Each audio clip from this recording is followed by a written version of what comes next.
50 বছর বয়স হলে নারীদের একটি কঠিন রোগ হয়, তবে এই ব্যাপারে কিন্তু অনেকেরই অজানা রয়েছে। ভিডিওটি সবাই একটু গুরুত্ব সহকারে দেখবেন এবং শেয়ার করে দেবেন যেন এই ব্যাপারে সবাই জানতে পারে এবং সতর্ক হতে পারে। আমার বাড়িতে যখন আমার বিয়ে নিয়ে আলোচনা হচ্ছিল, তখন আমার মা হঠাৎ করে খারাপ একটা আচরণ করে ফেলে, যেটা আমাদের কারোরই ভালো লাগছিল না। সে মাঝে মাঝে আমাদের সাথে এরকম ব্যবহার করে। আমার বিয়ের ব্যাপারটা আমার মা কোনোভাবে মেনে নিতে পারছিল। এমনিতে ভালোই ছিল, কিন্তু যখনই আমার বিয়ের কথা শুরু হলো, তখন তার একটা আচার আচরণের পরিবর্তন দেখা। ব্যাপারটা কিন্তু এমন না যে আমার মা শুধু আমার সাথে খারাপ ব্যবহার করতো, তা নয়। সে বাড়িতে থাকা প্রত্যেকটা মানুষের সাথে, যেমন ধরেন আমার বাবা, আমি, আমার ভাই বোন, প্রত্যেকটা মানুষের সাথে খারাপ ব্যবহার করতো। একদিন ঘুম থেকে উঠলাম হচ্ছে আমার মা বাবার একটা চিল্লাচিল্লিতে, তাদের মধ্যে ঝগড়া হচ্ছিল। আমি রুম থেকে শুনলাম আমার বাবা মাকে বলছে, আচ্ছা তুমি কি এরকম মানে মানুষকে ঘুমাইতে দিবে না, সবসময় এরকম চিল্লাচিল্লি করবে?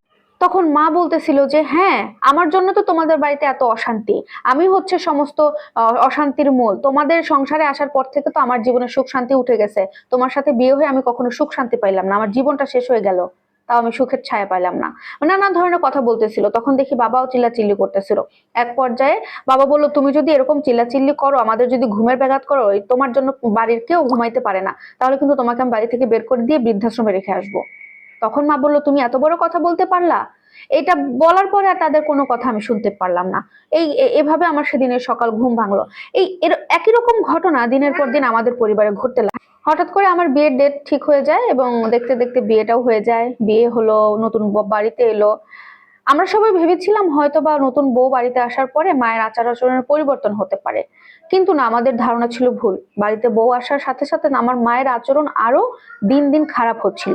সে আমাদের সাথে তো খারাপ ব্যবহার করতোই, আমার বউ মানে বাড়ির নতুন বউ তার সাথেও খারাপ ব্যবহার করতো। আমার স্ত্রী বাড়ির সবার জন্য রান্না করলে, সবাই খাওয়া দাওয়া করলে আমার মা কখনো খেতেন না। এমনকি আমার স্ত্রী যদি প্লেটে সাজিয়ে গুছিয়ে খাবারটা দিতে যায়, আমার মা তাকে দেখা মাত্র প্লেটটা হাত থেকে ছুঁড়ে ফেলে দেয়। এরকম কাজ অহরহ ঘটতে থাকে। একদিন হঠাৎ করে আমি অফিস থেকে বাসায় ফিরলাম, দেখি আমার মা খুব খারাপ ব্যবহার করছে আমার স্ত্রীর সাথে। বিষয়টা আমি দেখে ব্যাগটা ঘরে রেখে মায়ের ঘরে গিয়ে বললাম, আচ্ছা মা, তুমি আমার স্ত্রীর সাথে এমন আচরণ করো কেন? ওর দোষটা কি একটু খুলে বলবা? তখন আমার মা আমাকে বলতেছে, হ্যাঁ এখন তো আসবাই, বইয়ের হয়ে সাফারি গাইতে আসবে না, মাকে তো পর করে দিয়েছো, যাও বইয়ের আঁচলের নিচে থাকো, আর মাকে লাগবে না। মায়ের কথাটা শুনে আমার খুব খারাপ লাগলো। মা এমন ভাবে বললো, এরকম কখনো সে করে নাই। মাকে তখন আর কিছু না বলে ঘর থেকে বেরিয়ে চলে আসি। এভাবেই দিনগুলো পার হচ্ছিল অশান্তির মধ্যে। হঠাৎ করে আমার মা খুব অসুস্থ হয়ে গেল। অসুস্থ হওয়ার পর তাকে ডাক্তারের কাছে নিলাম। ডাক্তার বেশ কিছু চিকিৎসা করলো, পরীক্ষা করালো, টেস্টের রিপোর্ট আসলো এবং রিপোর্ট দেখে আমাদেরকে ডাক্তার বললো আমার মা একটা কঠিন রোগে আক্রান্ত এবং এটাকে একটা মনোভোজ নামের রোগ বলা হয়, যে রোগটা মেয়েদের হয় বিশেষ করে 50 বছর পর। সব মেয়েদের যে হবে তা না, তবে কিছু কিছু মেয়েদের এই রোগটা হয়ে থাকে, আর এটা খুবই জটিল রোগ।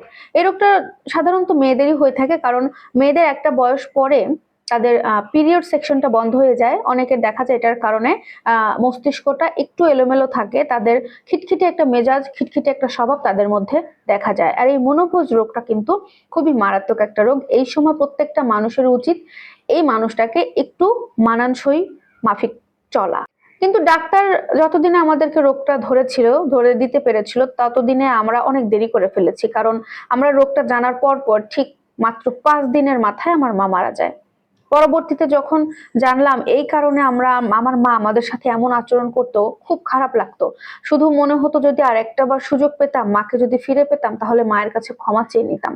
কারণ আমরা না বুঝে না জেনে মাকে অনেক কষ্ট দিয়েছি, অনেক বাজে বাজে কথা বলেছি, কিন্তু মা যে কেন এমন করতো আমরা সেটা বুঝতে পারতাম না। তাই আপনাদেরকে অবশ্যই এই ভিডিওটা সম্পর্কে জেনে রাখবেন, যেন নারীদের সাথে 50 বছর বয়সী ঊর্ধ্বে যে নারীগুলো আছে যারা এই ধরনের আচরণ করে, তাদের একটু সহযোগিতা করার চেষ্টা করবে।